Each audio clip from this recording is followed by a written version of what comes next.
পৃথিবীতে প্রতিটা মানুষের জীবনে একটা লুকানো কষ্ট লুকিয়ে আছে, যে কষ্টগুলো না কাউকে বলতে পারে না সহ্য করতে পারে, কিন্তু দিন শেষে সবার সামনেই কিন্তু হাসি মুখে থাকে।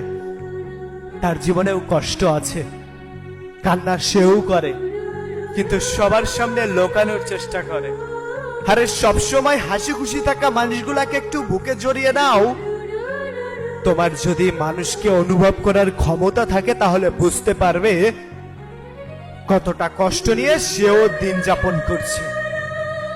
আরে মানুষের দেওয়া ধোঁকা, প্রতারণা আর এমন কিছু ভুল সিদ্ধান্ত মানুষকে প্রতিনিয়ত তিলে তিলে কুড়ে কুড়ে খাচ্ছে। হায়রে জীবন, ছোট্টবেলার দিনগুলা যদি আরো একবার পাইতাম তাহলে মাগো আমি তোমার বুকে মাথা রেখে অনেকটা সুখের ঘুম ঘুমাতাম।